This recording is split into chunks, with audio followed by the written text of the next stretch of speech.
Bonjour et bienvenue sur la chaîne d'Evans Bookish.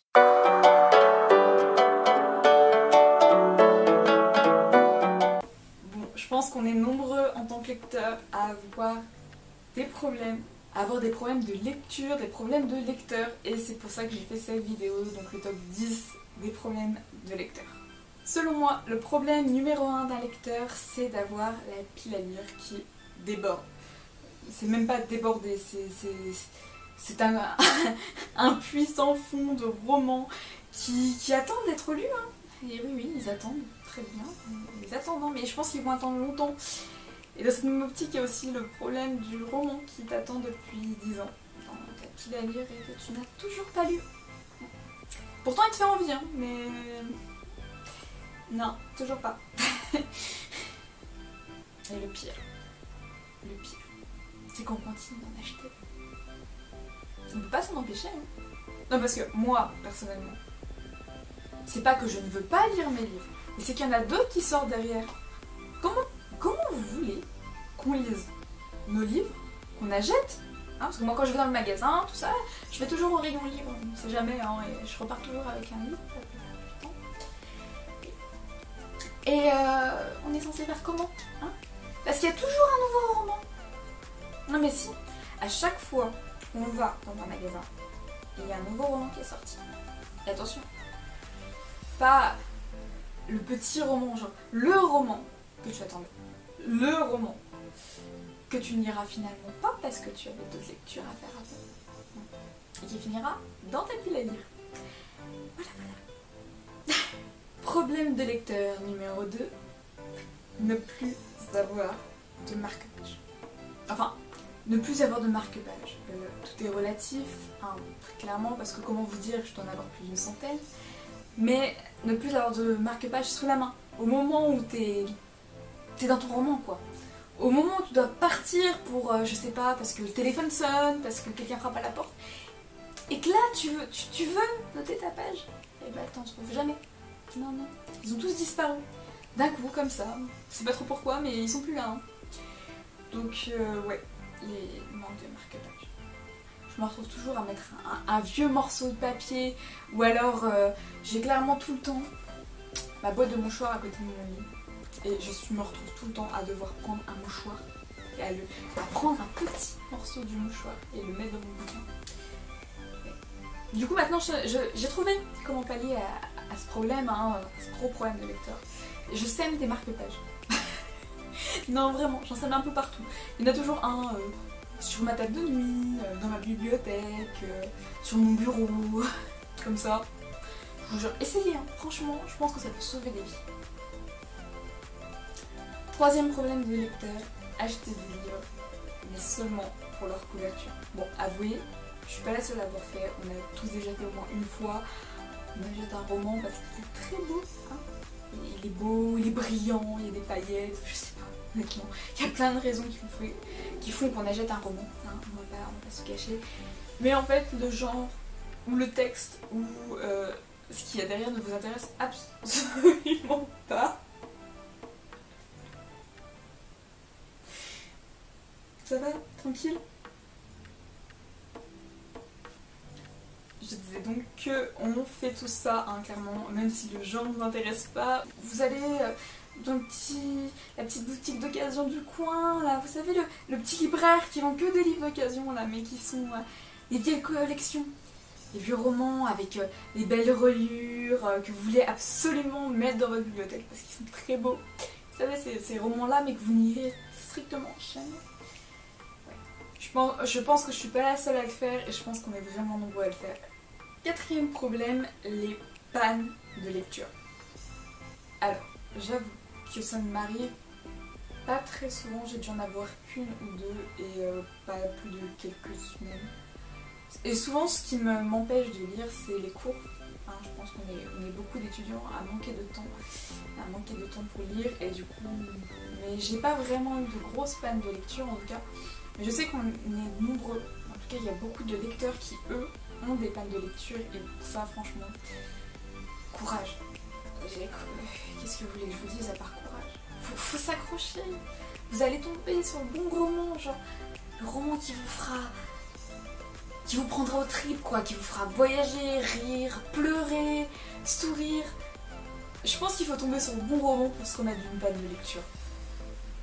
Ouais. Souvent, en plus, la panne de lecture est causée par un autre roman qui vous a aussi profondément marqué. Et je pense que pour s'en remettre, il faut lire peut-être une lecture un peu plus douce, un peu plus légère. Mais attention, hein, faut bien attendre de s'être remis de cette panne, quoi. Faut pas attendre, faut pas relire. Je pense que des fois, il faut qu'on laisse du temps en fait aux romans qui nous ont marqué, plusieurs heures, plusieurs jours, pour vraiment qu'on puisse passer à autre chose, parce que des fois il y a des romans, c'est waouh, ça nous prend vraiment au trip, quoi. Et des fois, certains sont tellement marquants qu'on peut pas passer à autre chose directement. Donc, je pense qu'il faut laisser son temps. Et qu'après, il faut pas hésiter, il faut foncer et prendre une lecture plus légère ou qui change par rapport à celle que vous avez eue avant, pour du coup vraiment vous plonger dans un autre univers et un autre monde.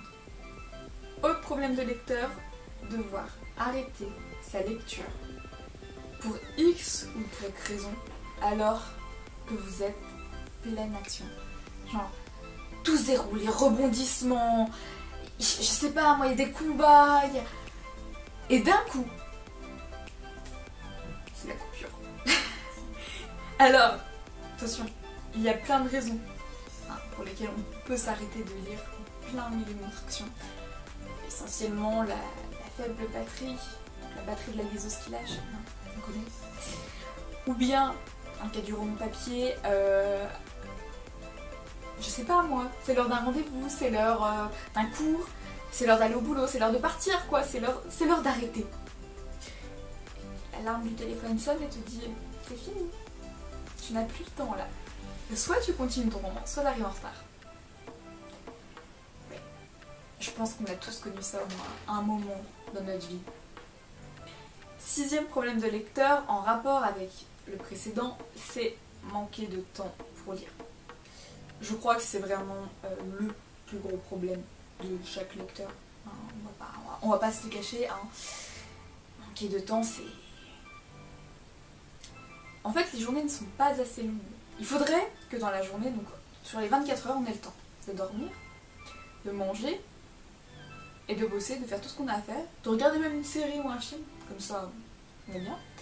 Et qu'en plus, on est, allez, 3 heures dans la journée. Franchement, 3 heures, on est large. Hein. 3 heures consacrées à lire. Moi, franchement, je pense que les journées devraient être au moins des journées de 27 heures. Ouais. Franchement, 27 heures, ce serait bien, non? Enfin, ce serait mieux en tout cas. Comme ça, on pourrait lire, on pourrait faire ce qu'on a à faire. On manquerait pas de temps. Enfin, on en manquerait toujours un peu, honnêtement, mais on en manquerait déjà moins. Non, ouais, parce que la pile à lire, là, qui déborde, vous savez, la pile à lire qui est monumentale, qui vous attend tranquillement chez vous, bah, elle diminuera jamais si vous n'avez pas plus de temps. Parce que vous allez continuer d'acheter des romans, tout en sachant que vous n'aurez pas assez de temps pour tous les lire. 7e problème de lecteur, et je pense qu'on est aussi très nombreux à avoir ce genre de problème, c'est ne pas avoir une bibliothèque assez grande. Alors, au départ, hein, comme tout libraire qui se respecte, quand on se rend compte que notre petite bibliothèque toute mignonne déborde un peu, c'est-à-dire le moment où en fait vous avez plus une rangée de romans, vous en avez 2, mais qu'en plus de ça, ils sont pas à la verticale, non, ils sont à l'horizontale. Vous savez, là, ces piles de romans comme ça. Là, c'est le moment où vous vous dites, ouais, et peut-être temps que je change de bibliothèque quand même, ou que j'en rajoute une, pour que ça soit plus grand et qu'il y ait plus de place, quoi. Et vous comprenez pas pourquoi, juste après que vous l'ayez acheté et que vous l'ayez monté, et ben elle est déjà pleine. Et du coup, il faudrait limite que vous en rachetiez une autre. Sauf que là, attention, là, se pose un autre problème. Il n'y a plus de place. Et comment on est censé faire dans ce genre de cas? Parce que moi, clairement, hein, on va pas se le cacher, j'ai plus de place. Vraiment, mes bibliothèques sont pleines. Faut que je trouve un moyen pour que tous mes romans rentrent, mais en n'ayant pas plus de place. Et en continuant d'en acheter, hein, bien sûr. Franchement, si quelqu'un a une solution, chronologie. Alors, les 3 prochains problèmes sont un peu liés, on va dire. Problème numéro 7. Quand la maison d'édition de ta saga préférée décide de ne pas publier la suite. On a tous connu ça. Tous, à un moment donné de notre vie de lecteur, on a eu une lecture, une saga qui s'arrêtait. Mais pas parce que vous vouliez pas savoir la suite. Parce que la maison d'édition décidait de ne pas publier la suite. Ou de ne pas traduire la suite. C'est souvent la traduction qui manque. Le problème numéro 8 du lecteur est lorsque sa maison d'édition, ou plutôt lorsque la maison d'édition de son roman ou de sa saga favorite décide de ne pas traduire la suite. Avouez, on s'est tous déjà fait avoir au moins une fois.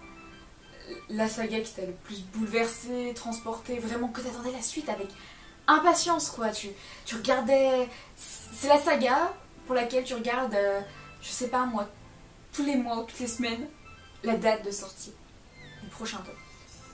Et là, c'est le drame. On t'annonce qu'elle ne sera pas traduite et que tu dois te contenter du VO. Franchement, ne dites pas que ça vous est jamais arrivé.